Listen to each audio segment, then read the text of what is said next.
Welcome to this Anglo-Israel Archaeological Society virtual lecture. My name is Sarah Pearce and I'm the chair of the society.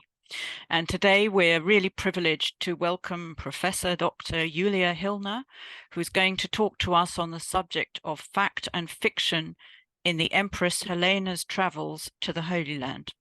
We are a charity and we do rely on our membership fees and generous donations to continue our core activities of public lectures, grants to students who go on digs in Israel over the summer, and lastly, but by no means least, to publish our peer-reviewed journal, Strata. As a member, you will help fund those core activities and you will also receive a copy of Strata. If you are watching and you're not a member, please do consider joining by getting in contact with Sheila Ford, our administrator. And so, to our distinguished speaker. Julia Hillner is Professor of Dependency and Slavery Studies at the Bonn Center for Dependency and Slavery Studies at the Rheinische Friedrich Wilhelms University of Bonn. She joined the Bonn Center in 2021 following 20 years in England in academic life here, firstly as a postdoctoral fellow at Manchester University and latterly as chair in medieval history and late antiquity at the University of Sheffield. Julia has worked over an impressively broad range of areas in the huge chronological space that is late antiquity, but she particularly works on the transformations of the family and the household in the period 300 to 750. And she looks at how these transformations are reflected in the law and in practice. She's published widely on related topics, from the urban context of the family and property holding, particularly in the city of Rome, to issues of authority, dependency, hierarchy, and discipline within the household, and how these influence concepts and practices of state punishment. Most recently, Julia has researched structures of dependency within the late Roman imperial household, and especially during the reign of the first Christian emperor, Constantine. Julia is the author of 3 important monographs relating to those topics. She is also a principal investigator on a major new Anglo-German funded project called Connecting Late Antiquities. This exciting project uses the latest digital methods to transform our understanding of social relationships in late antiquity, with the goal of dramatically improving access to information about late antique people for all who work on this period, providing online geographical, textual, epigraphic, and papyrological resources. So it promises to be a real treasury of data for future study. Julia's latest monograph has the title Helena Augusta, Mother of the Empire, published by Oxford University Press in 2023, this year. This remarkable work has just been awarded the Barbara Helt Prize for the best book in Slavic, East European, and Eurasian Women's and Gender Studies from the Association for Women in Slavic Studies. The prize committee said, "The committee is excited to recognize the significant contributions this text makes to women's and gender studies, both methodologically and empirically. With its focus on the ancient world, it opens up a historical period that is woefully under-examined in Slavic studies. This magnificent volume will have great impacts on scholarly agendas in numerous fields." It's our very great privilege to have Julia here with us today, drawing on this major research project, which is published so recently, to speak to us on fact and fiction in the Empress Helena's travels in the Holy Land. Thank you, Julia. Well, Thank you for inviting me and for the wonderful introduction. It's a great pleasure and an honor to be here and to see so many of you who know a lot more about the region I'm going to talk about than I think I do. I think I have a few things to say about Helena that might still be quite interesting. I will share my screen. Yeah, can you see that? Yeah.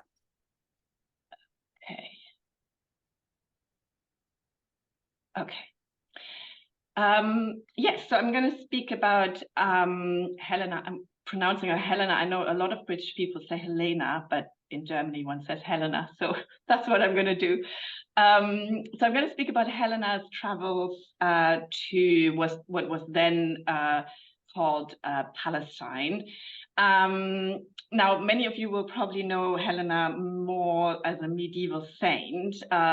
She was, of course, the mother of the first Christian emperor Constantine, as we've just heard, and she is known as having discovered the relics of the true cross.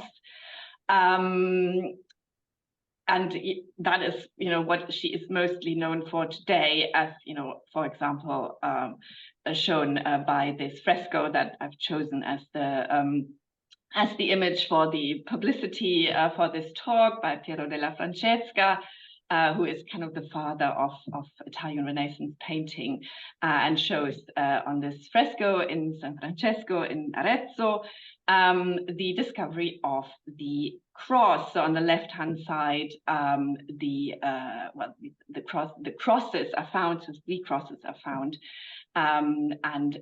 Helena is always the woman with the coned head in this fresco cycle. And then on the right-hand side of the 3 crosses, one is identified as the true cross by a healing miracle. So this is shown on this fresco.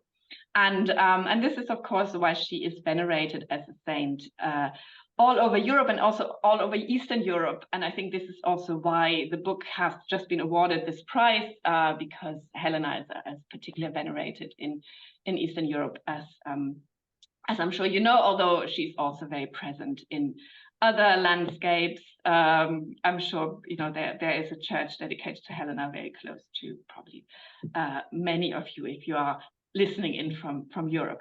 But my book is actually about wrestling that Helena back from the legend to place her in history. And I was looking to understand her role within the Constantinian family, which is a very difficult family, and her changing role at Constantine's court, and her function in the kind of web of relationships at this particular place, and broadly what role imperial women actually played in Constantine's rule. And how they might have also shaped it, and therefore also that time.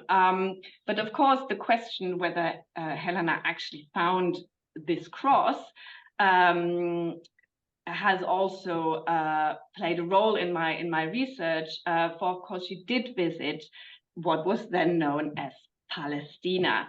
And this historical travel has attracted much attention by historians, whether they believe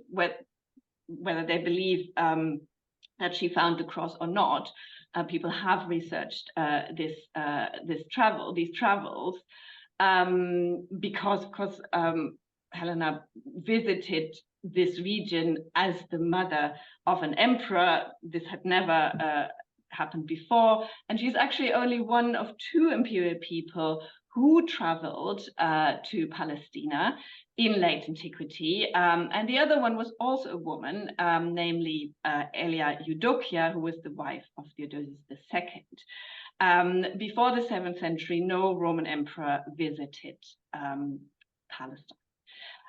So this is quite remarkable in itself, and therefore also has attracted attention, because a woman traveling to the holy sites of Christendom alone is very intriguing, and invariably Helena is therefore called a pilgrim, or even the first pilgrim. And I wanted to begin my paper today with this question, with the historicity of labeling Helena as a pilgrim. Okay, this is the cover of my book, which is interesting as well, maybe. But was Helena a pilgrim?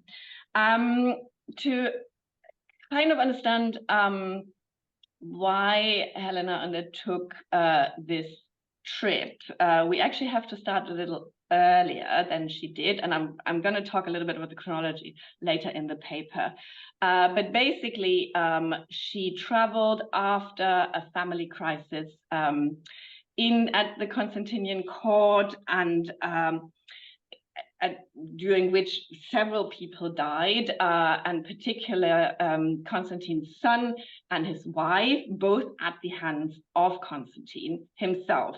So in 326, Constantine was en route to celebrate his 20-year rule in Rome. And on the way there, he decided to have his eldest son, who was also his Caesar, so his designated successor, one can say, he decided to have this son called Crispus executed. And then he proceeded on to Rome, and apparently in Rome, well, the historian Zosimus tells us that Helena cornered Constantine and said that he had been misled. He had executed Crispus because he had thought that Crispus had conspired against him, but that was an intrigue by his wife Fausta, who for some reason was intriguing against Crispus.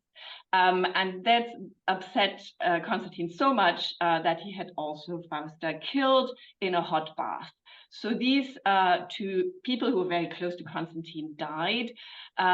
We don't know how much of this is true. There are lots and lots and lots of rumors around these particular deaths. But what is, I think, important to remember is that only shortly before, these two were celebrated as integral to Constantine's rule. So I'm showing here a gold multiplum of Crispus, minted in Trier, where Crispus was based as Caesar, and he was kind of basically holding the fort for Constantine in the west. And on the back, he's at the front of this multiplum, and at the back of it is a very intriguing picture of what is probably Fausta between two men who might be her sons, because she wasn't the mother of Crispus, she was only the stepmother. But she had her own sons, and who one of them was also a Caesar. So this gold multiplum kind of shows how, despite the difficult setup of the Constantine family, there was harmony within it, and you know, these three were supporting Crispus' Caesarship, and Fausta was basically the guarantor of peace and unity in the family. So now this particular way of representing the imperial household was shattered by these two murders, one could call them, or execution and a murder. And Helena, at least, you know, according to much later historians, so Zosimus writes at the beginning of the around 500, so much later, Helena was somehow complicit to this, or somehow involved. So because her trip followed these events, there are quite a few historians who have thought that this was a penitential quest of her to ask for forgiveness for Constantine and for herself, in having kind of some role in these really tragic occurrences. I think we can probably exclude that Helena was a kind of traveling to Palestine to do penance, because that would have drawn attention to the events that Constantine would probably want to have suppressed knowledge of. So Constantine didn't want people to know about what had actually happened. And this is also why we have so many different stories about what actually lay behind these events because people actually didn't know. But to send his mother as a penitent, at the time, penance was public, so she would have had to do to undergo certain rituals in public that would have drawn attention to the events. It would have made it all a very public affair. We can exclude that Constantine wanted to do any of this. Also,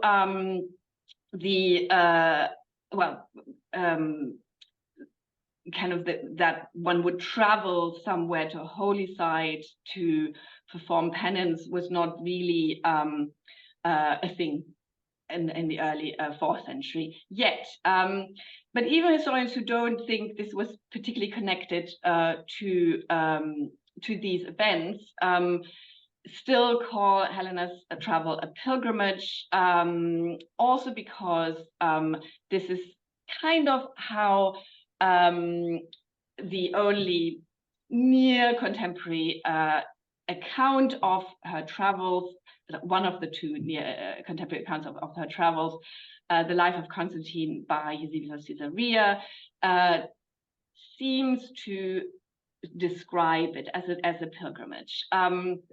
So Eusebius of Caesarea was bishop of Caesarea in Palestina Prima. So Palestine itself was divided into these 3 provinces, Prima, Secunda, and Tertia. So he was in Caesarea, and he wrote the life of Constantine between 337 and 339, in which he also described Helena's trip to Palestine, and in these words that seem to suggest she came for religious reasons. Let's put it so. He says that she made it her business to pay what piety owed to the all-sovereign God, and considered that she ought to complete in prayers her thank offerings for her son, and also his sons, the most God-beloved Caesars, her grandchildren. And he also says that she came to walk in the footsteps of Jesus Christ. So that all sounds very much like that was the purpose of her travel. But we should remember that even though Eusebius of Caesarea was a contemporary to Constantine and to Helena, he did write 10 years after she had come to Palestine, and Constantine had died in the meantime. He died in 337, and he had been succeeded by his 3 sons, who are mentioned here, her grandchildren. And they were offspring from a branch in the Constantinian family that were, of course, descendant from Helena, but their succession to Constantine had been contested by another branch in the family that was not descendant from Helena. So I can't really go into the intricacies because it is extremely complicated, but after Constantine died, up to 11 people were murdered of the members of the Constantine family, not the sons of Constantine, who prevailed. So these were all very recent events again when Eusebius wrote, and he wrote with all of this in mind. He really wrote, and this has been well established, to make sure that the rule of these 3 men, of these 3 grandsons of Helena, was considered legitimate. And he was interested in depicting their grandmother and ancestor as spectacularly pious, and that helped him fulfilling this purpose. So in this context, we also must remember that there is another near contemporary text in which we find a reflection of Helena's trip. It is actually remarkable in itself that there are only these 2 texts, because we always are presented with this travel as a major event that kind of made people pay attention. But actually, whether it was is another question, because it hasn't left a lot of reflection in contemporary sources. But this is the other very short text in which we find a reflection of Helena traveling, but her Christian piety or even her visit to Palestine is not referenced. It's quite the contrary. So the man who wrote this was Athanasius of Alexandria, Bishop of Alexandria, and it's the infamous History of the Arians. And in this history, Athanasius was detailing the violent theological conflicts that followed Constantine's attempt to unite the church at the Council of Nicaea in 325 around the concept of the Trinity. Athanasius records Helena's involvement in the persecution of a defender of Nicaea. Athanasius himself was also defender of Nicaea, and of course this man was a hero. He's called Eusebius of Antioch, and it is insinuated in this text basically that Helena was a heretic because Eusebius was banished because he had allegedly insulted the mother of the Empress Helena. So even if she wasn't a heretic, she was somehow an enabler of heretics. And he incidentally, Athanasius also thought that one of the grandsons of Constantine Constantius was a heretic as well. So all of this was also about slandering this man. So this text allows us to identify another location of her trip, Antioch in Syria, and I come back to that. But it also problematizes Helena's image as a pilgrim or as spectacularly pious, of course. At least for her contemporaries, this problematized it. And coming back to Eusebius, even though he does not, he kind of you could say he enhances the religious purpose of her trip, but he doesn't actually suppress the fact that Helena on her trip did not only visit Palestine, but he says she visited the whole East in magnificence of imperial authority. Now, if she was a penitent, she would not have done that because that would have made that very public. So it's very clear from Eusebius as well that Helena traveled around the eastern provinces.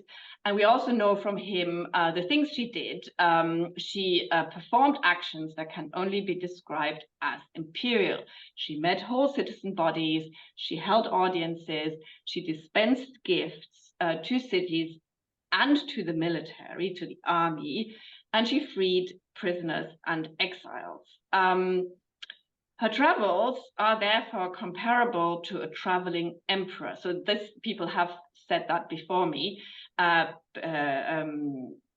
I'm not taking credit for that. And people have also already seen the parallels of how, Helena's travel is described to what Hadrian did when he was traveling around the eastern provinces about 200 years earlier.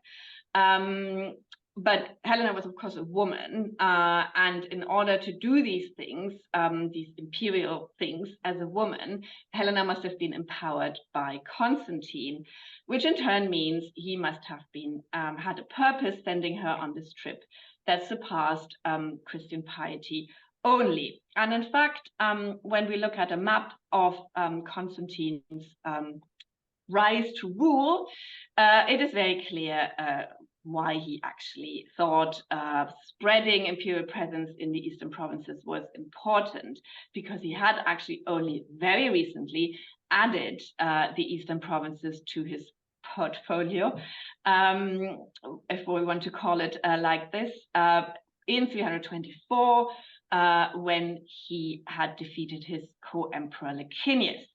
And crucially, and this is often overlooked or maybe not talked about in the same way, by 326 he had not only killed Crispus and Fausta, but he had also killed Licinius, even though at first he had spared his life and had only banished him. But not only that, he had also killed Licinius' son, who was also his own nephew, because Licinius was had been married to Constantine's sister Constantia. And this son, Licinius Jr., had also been a Caesar. So a successor, and he had also been a Caesar to Constantine, because Constantine and Licinius had ruled together, and all of a sudden all these Caesars were murdered. And it was very important to actually show imperial presence in the east, where Licinius had ruled, and to project some sort of imperial harmony there. And it was especially important to placate the military, because the military took oath on Caesars. And all of a sudden, these Caesars were gone, Licinius Jr. and also the Caesar Crispus. And I think this is actually the reason why Helena gave gifts to the army, which can also be interpreted as kind of latish gifts for Constantine's Vicinalia celebrations. And it's also likely, I think, that Helena traveled with Licinius' widow Constantia, so, who was, of course, had been the empress in these regions.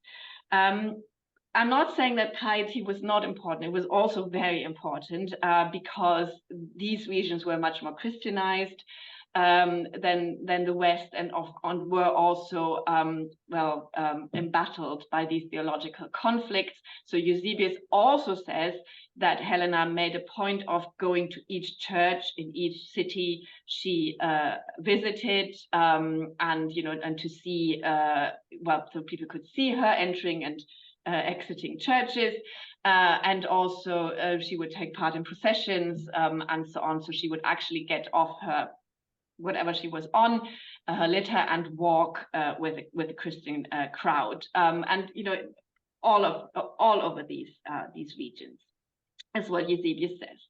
So whether this is pilgrimage is probably also debatable. It's also, of course, true that travel can have more than one purpose, and also that you don't necessarily kind of consider the journey the same as when you set out on it while you're actually on it. So whatever Helena did, she also visited biblical sites and other Christian sites, and of course might have had some reactions to them as well. But it is very kind of hard to understand her personal feelings and dispositions, to get that from these texts. Okay,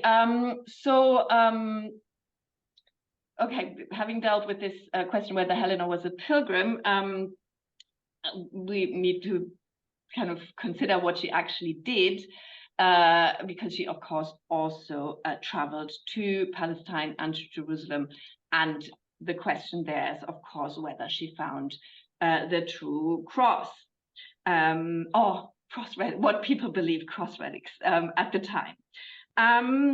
Now, that Helena traveled to Jerusalem in particular is in itself remarkable, since Jerusalem was a relative backwater at the time. It did not even have a military presence anymore. It did have a legionary fort until the later 3rd century, but that was then disbanded in the course of kind of, now I can't quite remember when, but it was definitely by Diocletian, it was gone. So she didn't have to travel there to, for example, give gifts to the army. But the reason she traveled there was surely because Constantine was building a church there, now known as the Holy Sepulchre, as I'm sure you all know. And in the course of building this church, sorry, no, that is not true. Before building the church, a spectacular discovery had been made. And I say had deliberately, because to align the chronology of Constantine's church building in Jerusalem and with the chronology of Helena's trip is really, really important, I think, to understand whether she could have been present at a time where plausibly relics of the cross could have been found. By my reading, she could not have been present when something that people believed cross relics were found might have been discovered, because she could simply not have reached Jerusalem in time for that.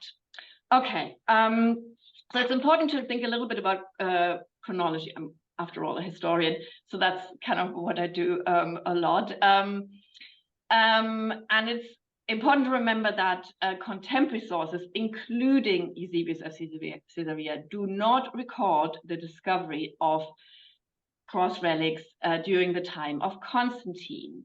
The spectacular discovery that was made, that Eusebius describes, was of Jesus' tomb.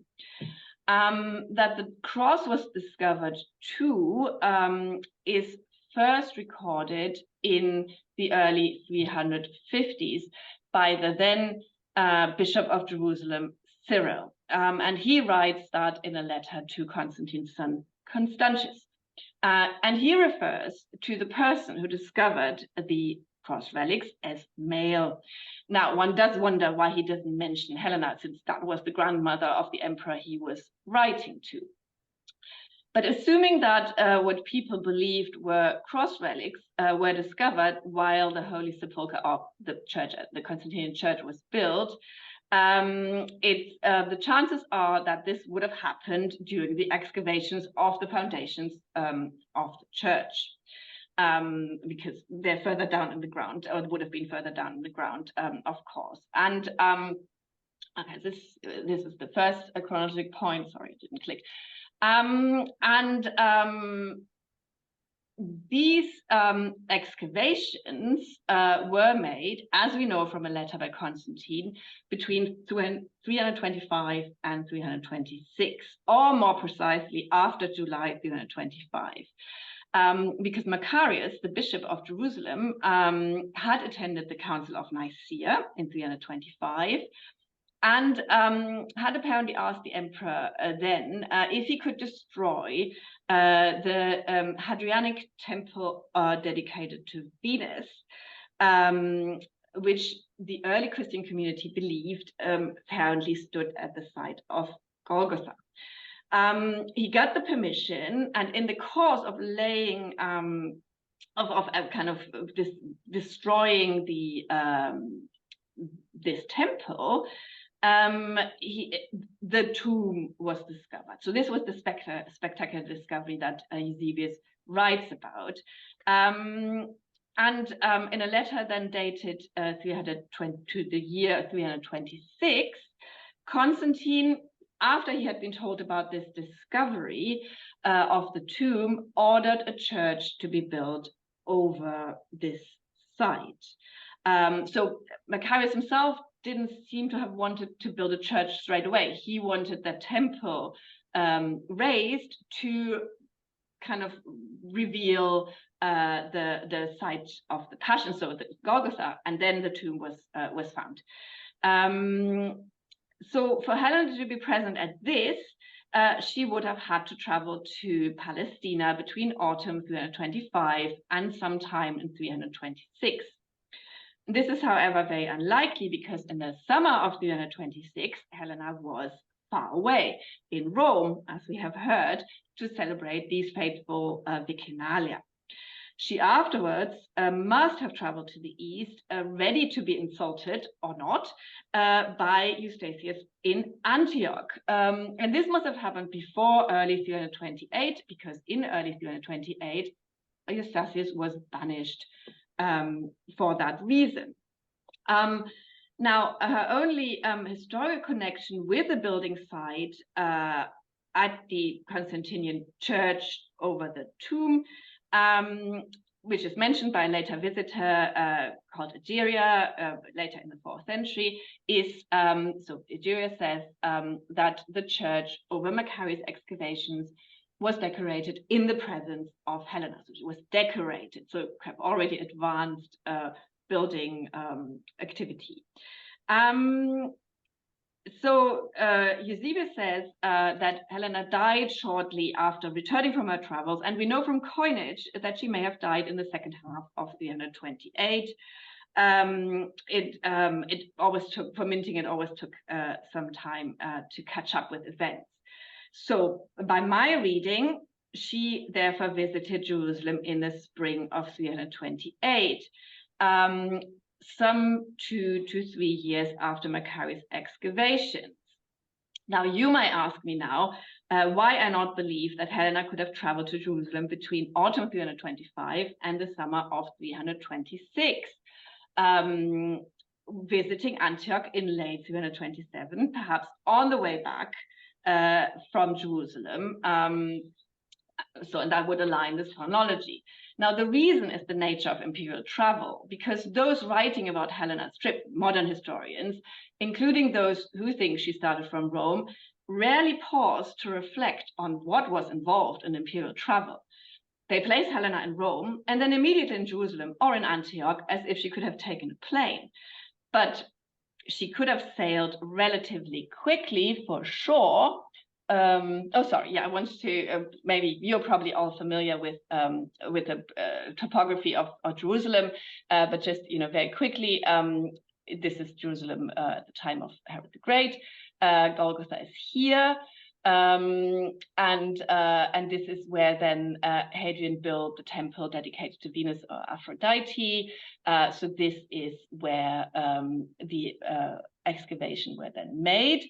And this is a ground plan of the Constantinian Church that follows Eusebius' description. The tomb, obviously the anastasis is over the tomb, and then a basilica was built to the east of it, which bordered on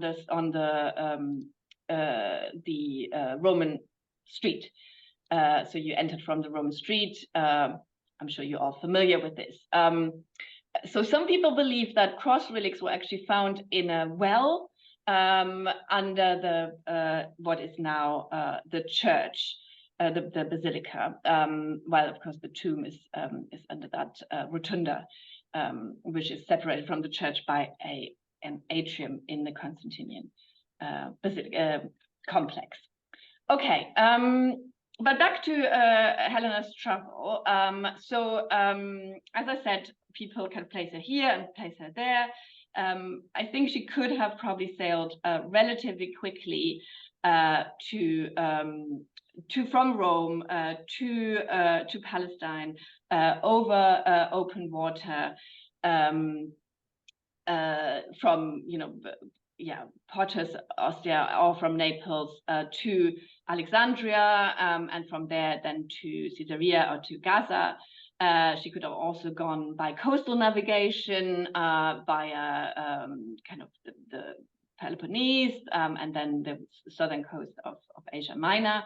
Both of these routes would have taken her about 20 days. So that is relatively quickly, but it's very unlikely that she did this because for once it was extremely dangerous to sail, particularly over open water.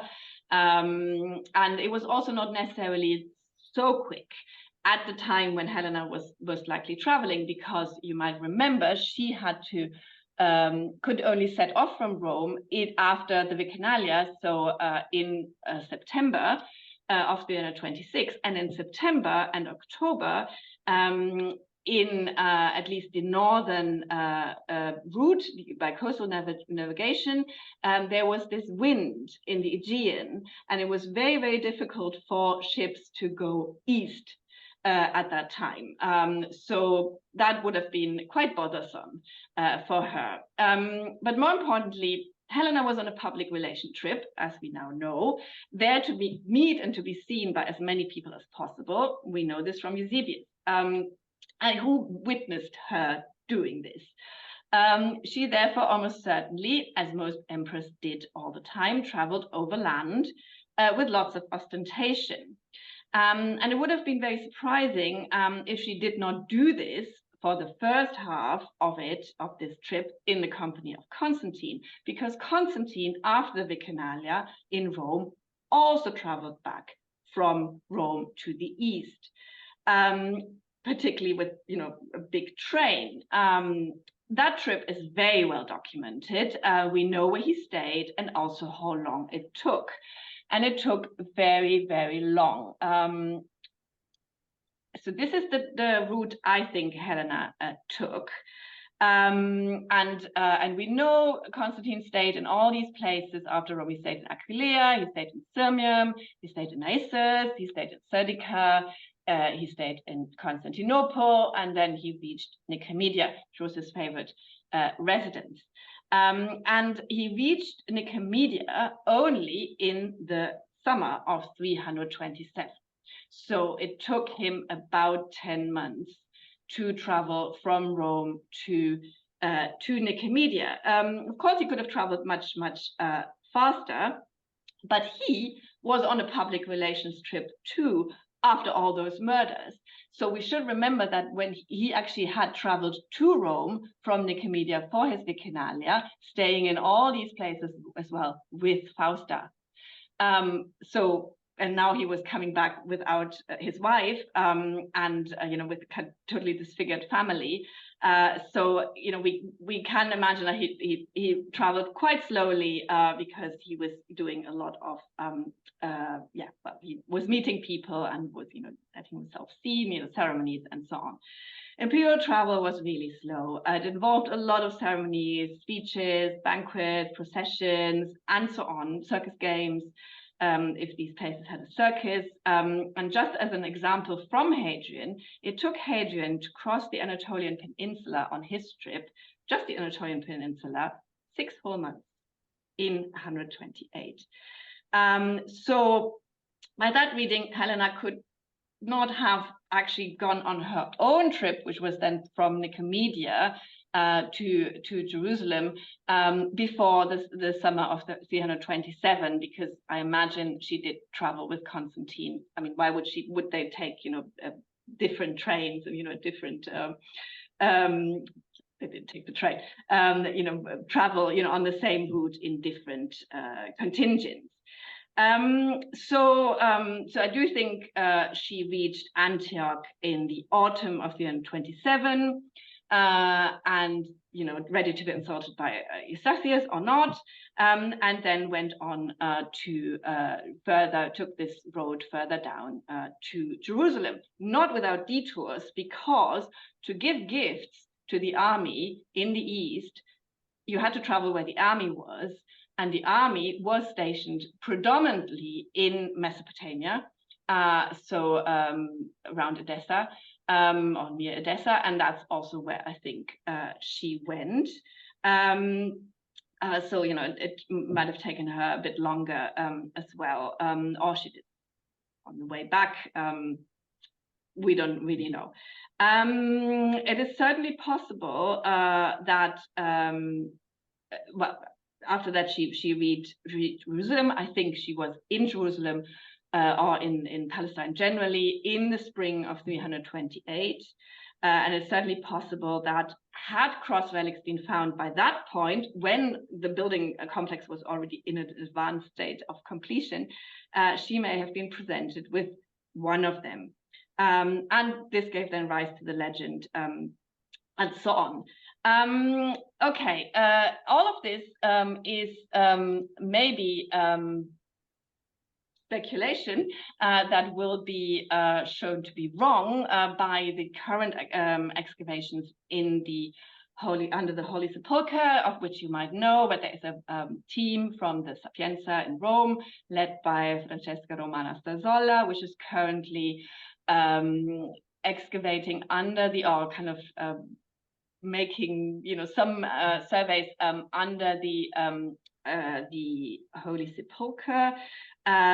They haven't found anything yet what might prove me wrong. They are looking for the temple and the street, which there are no remains known yet. We all know this only from Eusebius' text. What they have found so far is earlier agricultural activity around the time of Jesus' death, which might align with biblical information about the gardener who was kind of plays a role with the burial, and the finding of the empty tomb, and there is also evidence that a tomb might have been singled out there for veneration in pre-Constantinian times. But so we're waiting for the results of this really, really interesting project. But if she did not find cross relics, then what did she actually do in Palestine? First of all, she was, of course, there, as elsewhere as well, to inspect the progress of Constantine's church building. We do know from Eusebius that Constantine had instituted a broader church building program in the East. It affected other cities as well. This was part of his plan to take control.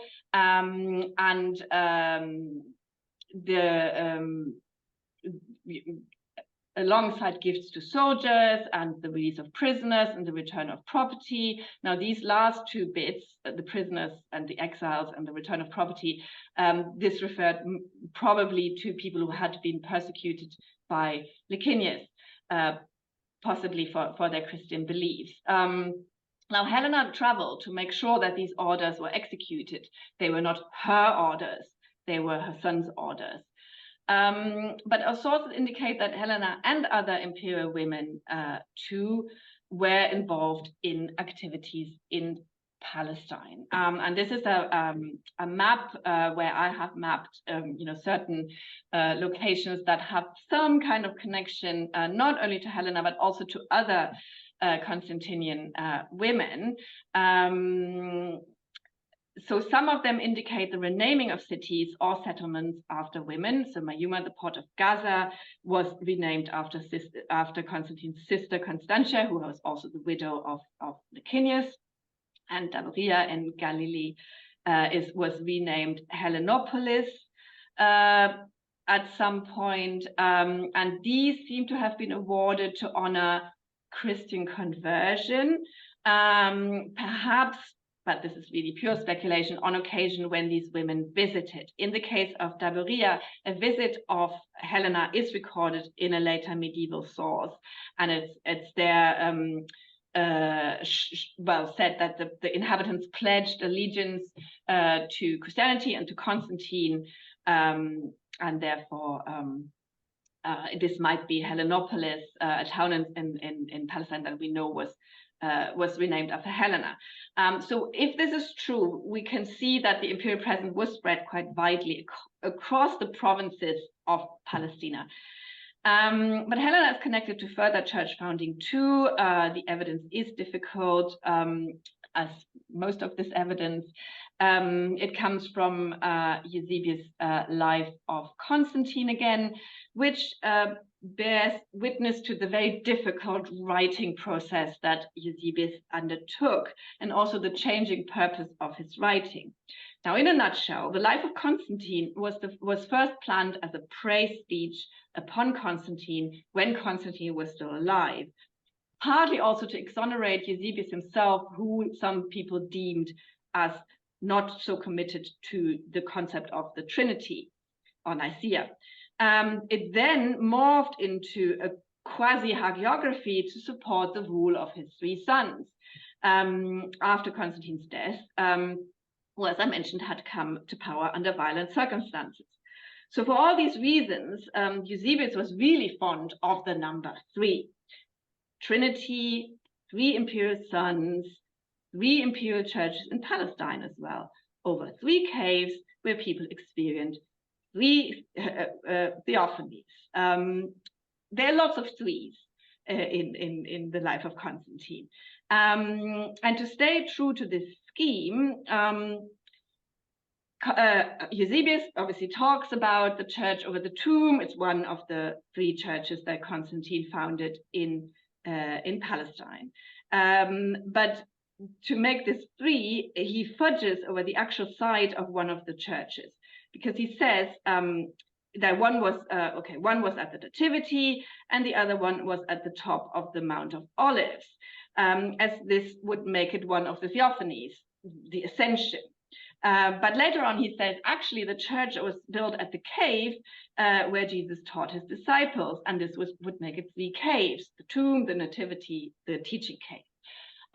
So, he tries to get this 3 in different ways. And he cannot really decide who founded these. While he credits Constantine for the church over the tomb, and then also says, and then he also took into hand 2 further sites at the Nativity and the Ascension.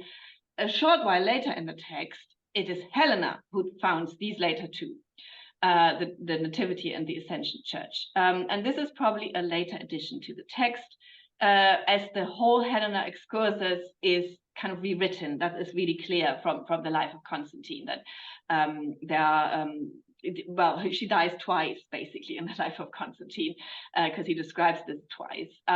So he extends Helena's presence to strengthen the imperial claim of Constantine's sons through the piety of their grandmother. Still, I think Helena was fundamental to the foundation of these 2 churches, and this is partly because Eusebius would not have dared to diminish Constantine's involvement and exalted Helena if she had nothing to do with the churches, because then he would have eradicated Constantine from the picture, and you couldn't do that, obviously. But I also think she had something to do with these churches because she was there on the ground. And we do also have from Eusebius documentation how the presence of the member or female member of the imperial court in Palestina triggered the foundation of a church over a biblical site. Now, this comes later in the life of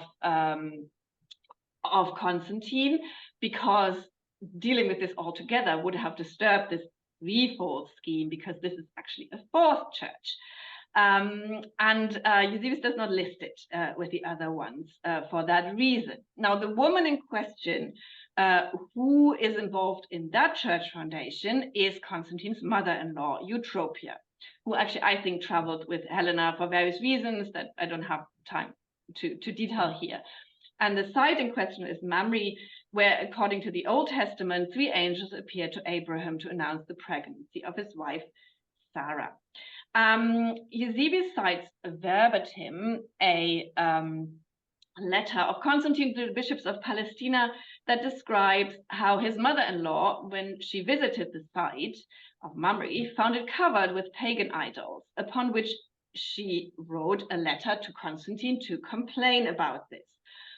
But she could do little more, for she did not have the authority to remove these pagan remains or confiscate terrain, because by law, the emperor's permission had to be sought. And this is also why she writes. He then instructed imperial officials to clear the site to build a church there. And then he writes to the bishops to say, please help this imperial official called Cassius to design the basilica that should be founded here, should be built here. It is quite clear that Constantine is considered the founder here, even though the input comes from an imperial woman. And it's therefore not surprising that Eusebius could present Constantine as the founder of the Church of the Nativity and the Church of at the Ascension, also, or alongside Helena. And equally, we can imagine that in Helena's case, this process that is described here for the church at Mamre was quite similar. As for Helena's churches, of course, one of them still exists, the Church of the Nativity in Bethlehem. It was completely rebuilt under the Emperor Justinian in the 6th century, so it is difficult to understand how the Constantinian church would have looked like, although it is clear that the cave of the Nativity was integrated into the basilica already at that time, as it's also shown here. And this is, of course, different from the basilica at the tomb, where right from the beginning, the cave of the tomb was situated outside the basilica, and probably because that basilica was destined to become the bishop's church, and the veneration of the tomb would have disturbed these other liturgical needs. This was not the case at the Nativity. And the 3rd church is the so-called Eleona, which means olive grove, which was located about 50 meters below the summit of the Mount of Olives on its western side, and not at the top, as Eusebius says. Because at the top, there's only evidence for a later 4th century church which was actually founded by a female pilgrim later on. So this must be the Constantinian Church, as archaeological remains show. There is evidence of foundation trenches and walls that date to the Constantinian period. The original church was destroyed around the year 1000. But as you can see, this was also built basilica style, with an atrium and the cave integrated into the basilica. It's also interesting in this regard that in both Helena's and in Eutropia's case, their interest in these sites seemed to have been roused by pagan remains in these areas, because as we know, Eutropia was incensed about the pagan idols, Mamre, but we also know that the Eleona stood in a pagan cemetery, and that the Nativity Cave was situated in a pagan sacred grove dedicated to Adonis. And we know from Constantine that he was particularly disgusted, as he would say, about pagan encroachments onto Christian holy sites. And it's therefore possible that this is what the imperial women looked out for, because they knew what Constantine wanted. But like Eutropia and Mamre, Helena was probably alerted to these sites by local people, by members of the local Christian community who operated with traditions of what they thought were biblical sites, which were probably known for a long time before. As Macarius also, that he kind of wanted the temple raised because his community thought Golgotha was there. And then grasped the opportunity to do this, to kind of reveal these sites by having Helena there. And getting higher powers interested. But this means that Helena had agency too, whether she shared the glory of founding or not, because she was on the ground. She chose to listen to people. She chose to convey this information to the emperor. We know this from Eutropia. She took action, or must have taken action, and then very quickly these actions monumentalized the Christian past. And accelerated the transformation of Palestine into a holy land for Christians. So if Helena was not a pilgrim herself, I would say we can credit her as being the originator, along with the other women who accompanied her, the originator of Christian pilgrimage to Palestine. I think I will stop here because I've been talking for quite a long time, and maybe my time is up.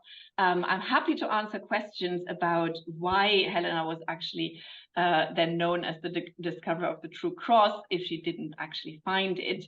But maybe that is something that we can also discuss in the question and answers bit. Okay, thank you. Thank you, Yulia, for an absolutely wonderful lecture. Really, really fascinating. I'm sure there will be plenty of questions, but perhaps we could start with that question that you yourself have posed about why was it that Helena was credited with the discovery of the true cross? Yeah. Okay. When did that start? Yes. Yes. I have another slide. Leave it just up because I think it is would have had. It's all down to this other imperial family, the dynasty of the Emperor Theodosius I. Who came to power in 329, and it's during his reign that Helena is first mentioned as having discovered the cross. So there was veneration of the cross already in the 350s. We know this. We also know relics had spread around the Mediterranean, interestingly, particularly to North Africa. But Theodosius reinvigorated the memory of Constantine. That was one thing he did. So Constantine in the middle of the 4th century isn't actually so in vogue. There's obviously also Julian, who is a pagan emperor and so on. So Theodosius brings back Constantine as a symbolic ancestor for his rule. And also the other thing that Theodosius did was to make Nicene Christianity the only allowed form of Christianity in the Roman Empire, and therefore Nicene Christianity became Orthodox. And the first time that Helena is mentioned in relation to the cross relic is actually in a text by a bishop of Caesarea again, Eusebius of Caesarea, who writes a church history, who is probably picking up local stories where Helena in Palestine, she might have been already connected with the cross discovery, but he is really interested in putting his region on the map, on the Theodosian imperial map, to show that local Christianity and imperial Christianity are connected. And because Constantine is in vogue and Orthodoxy is in vogue, the cross relic and Helena is finding the cross relic is just a really, really good story for him to put into that church history. And from then it just takes off, and Helena comes up in Theodosian self-representation again and again as as kind of almost an originator of Christian imperial faith. And this is how she's presented by Ambrose in the funeral oration of Theodosius. That from her, the orthodoxy flows to down the line of empress and so on. So I think this is really kind of a Theodosian story, the discovery of the cross by Helena. Thank you. I stop sharing now then, because it would be nice to see people. Thank you. So we have some questions from Mary Darn. Could it be presumably was she credited with the discovery of the cross because she was a member of the elite? Yes, I think because she was an imperial person who was present at those sites. I mean, no emperor came to visit, it was probably the best thing people could do to be known more widely, to link this to kind of an imperial story. So I think that's definitely true. Yeah. And then Jim Grant, did Helena travel to Mount Sinai at the southern tip of Sinai? There's a monastery there now that says that she did, as I remember. Yeah. Yes, I mean that is a much later legend. That is true. I've looked into it. It cannot be proven that she did. Of course, she could have traveled. I mean, she was on a tour of the eastern provinces, so she could have also gone to Egypt, possibly. But we have no evidence for that. That is, reasonably within a time frame where we, can call it historical. But Helena's travel around the East, it kind of it mushrooms in stories. So even in the Holy Land alone, she is, at some point credited with having founded 30 churches rather than just 2. So, and then, she's also linked to Cyprus, brought cross relics there. There are all these stories around which, are very hard to verify historically. Thank you.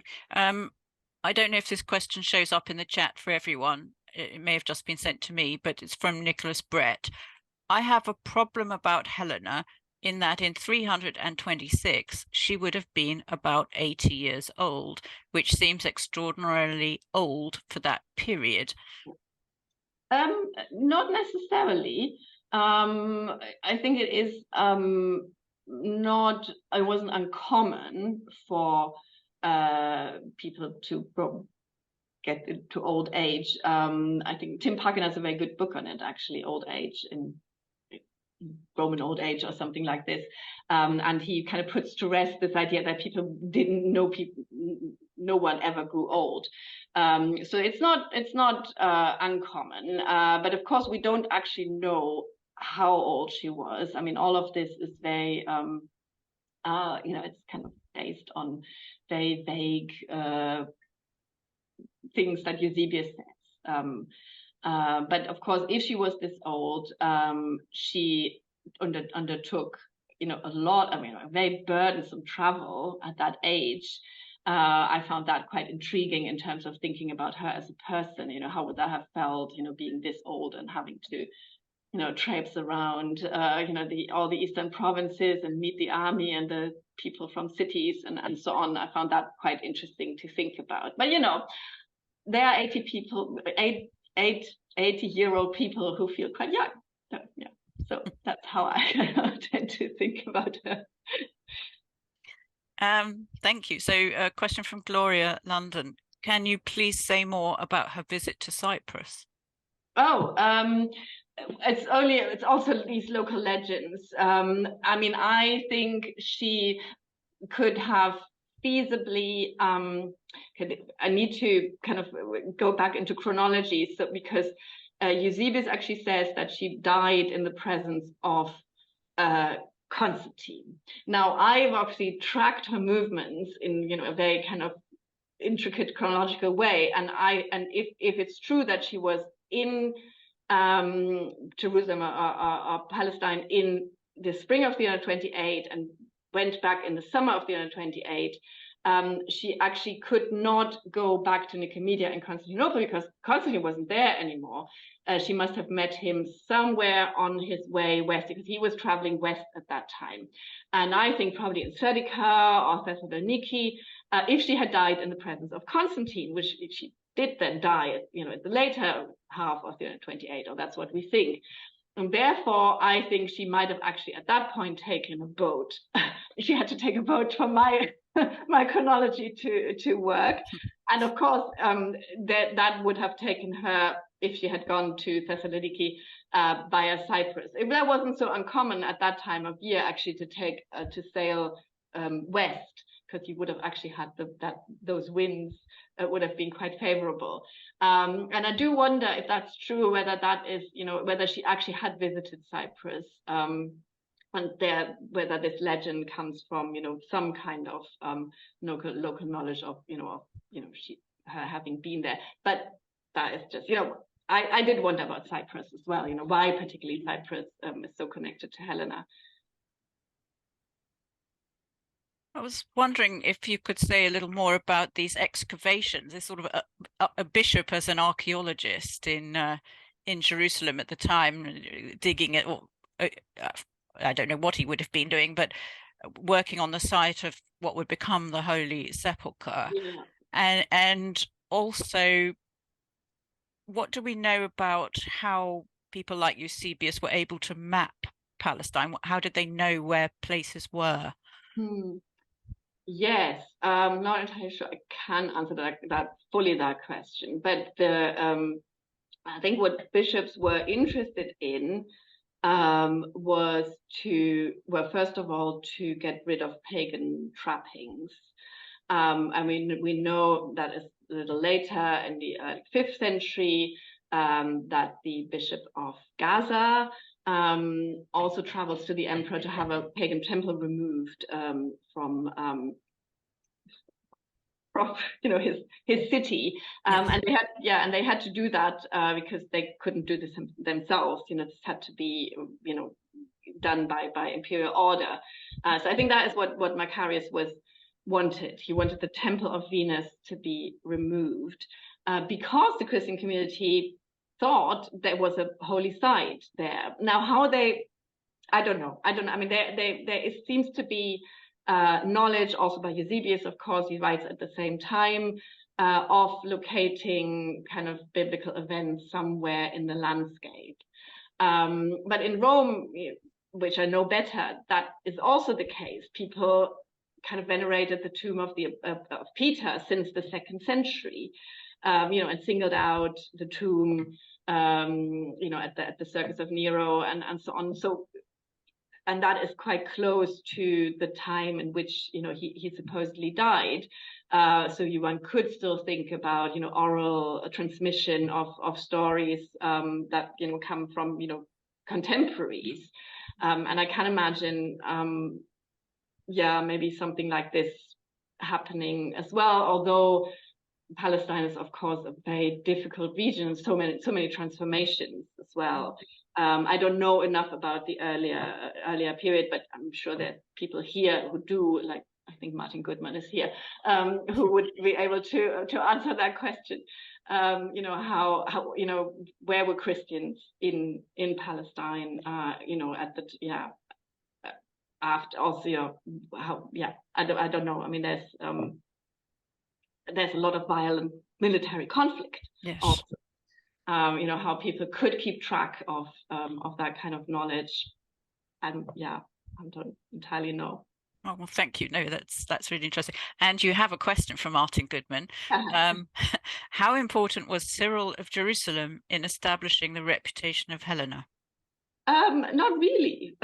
He wasn't, unless so he writes this letter to Constantius, and mentions the discovery of the cross, but he doesn't mention Helena, which I said before I find interesting. Why he wouldn't do that, since this man was the grandson. But Gelasius of Caesarea is the nephew of Cyril of Jerusalem. So this man who writes a church history, which we only have in fragments, but is the earliest record of the story of Helena as the discoverer of the cross. If Gelasius knew it, Cyril probably knew it too.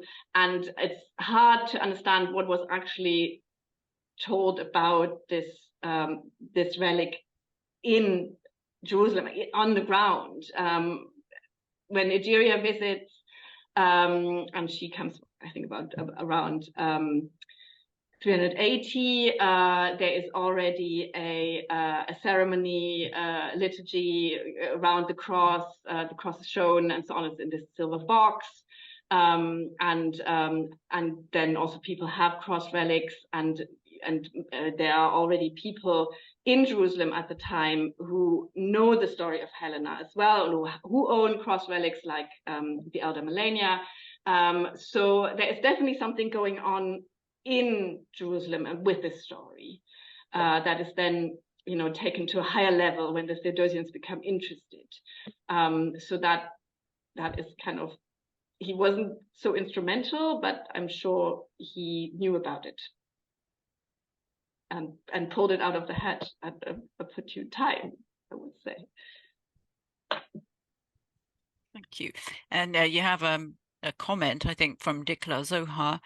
I would think the Romans would build temples on sites presumably holy for Christians in order to make their memory forgotten.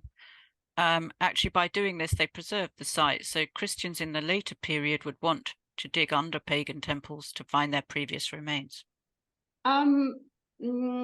Yes, possibly. Just thinking about an example. I don't know whether that was what they would have done in Jerusalem, though. But because I don't think that, for Rome, but in Hadrianic times, Christians were not, the people that they were aware of in Jerusalem. I mean, this is why Aelia Capitolina wasn't, was of course, was anti-Jewish, wasn't anti-Christian. So I'm not sure that is what happened there. It might have happened elsewhere. Yeah. Could I ask another question? But it's a rather different one. You've made it very clear how difficult the evidence is for reconstructing this, and you've done a brilliant job of, I think, a very persuasive account. But in particular, I was intrigued by something you said about how difficult it is to get into the world of Helena herself, of what her plans and her experience was. Is there anything at all that takes us into that, or not? It's very difficult. I tried to get into kind of the mindset of Helena by traveling as well, and to understand what she saw at different stages of her life. And I thought for me, it was really, really interesting and important to go to the Balkans, so where she gave birth to Constantine in Naissus. He was born in Naissus, and so I went to Niš, and that was really transformative for me. This is also, I think, why this book has has won this prize, because I was just so blown away by the archaeological remains in Serbia and what you could tell about people's life, and I was really struck by how really small Niš or Naissus was, and how small her horizons were at that time. I mean, she didn't know she gave birth to a future emperor, and she was a concubine, parked in Naissus, probably also trafficked there from the Propontis by Constantius, and those things I found really good to, so I walked around the city. You can walk around the city in an hour around the Roman city, so this small, and then from there then to be transported into these ever bigger situations and places. I thought that must have been quite overwhelming, or it took a lot of, it was very challenging, I thought, but then she's also, in the whole of the Constantine family, she is the survivor. I mean, she died, at more than 80 years old, and never having been killed, which is no, I cannot say for a lot of the others. So she must have done whatever she was tasked to do really well, I think, and that is just really interesting to think about. I mean, these are all speculations. But I think if you think about long term, the chronology of her life, where she came from, where she was, that she also was a woman of the 3rd century, really, rather than of the 4th century. I think you can get a little bit into the mindset of people.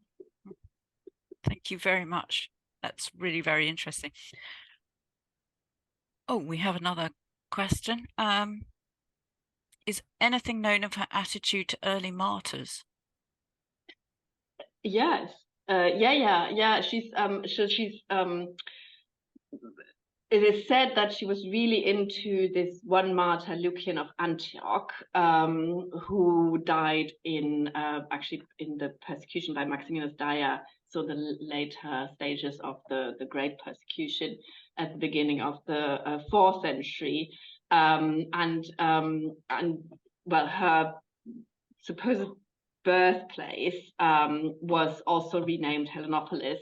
It was a village before Drepanon, and it was renamed to Helenopolis because it contained these relics, or it's also connected to the relics of Lucian Antioch, which were there. So it's again a very difficult story, because it's not entirely clear why the city is called Helenopolis, and then at the same time these relics are mentioned. But generally it is assumed that she was really interested in this particular martyr, because he was the relics were kept at her birthplace, or where she had been born earlier. So that is interesting, also because Lucian of Antioch is also a very difficult Christian. He's often seen as Arian, or at least as having taught Arians. So this whole connection between Helena and heresy is also very very intriguing. I mean, it isn't that at the time people weren't necessarily were putting themselves into camps, or she certainly didn't think about herself as a heretic, and everything was very fluid in terms of what people believed.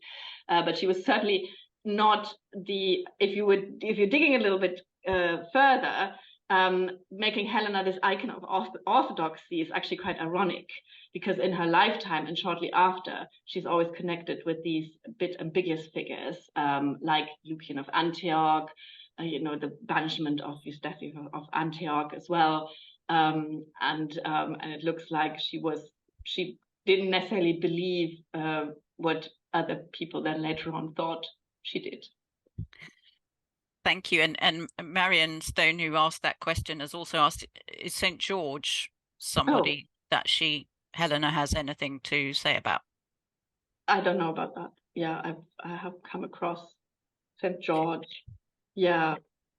The other martyrs that she is connected to sometimes are Peter and Marcellinus, well, Roman martyrs, because they are the basilica attached to her mausoleum is dedicated to Peter and Marcellinus later on, because it was over their tomb. So it's sometimes assumed that she was interested in these martyrs, but that is not really attested. Certainly not in text. I think I must bring proceedings to a close. And thank you enormously, Julia, for a truly wonderful lecture. On behalf of the Anglo-Israel Archaeological Society, we're immensely grateful to you for all the time that you've given to us and sharing these real treasures of your research, and huge congratulations on the wonderful prize as well.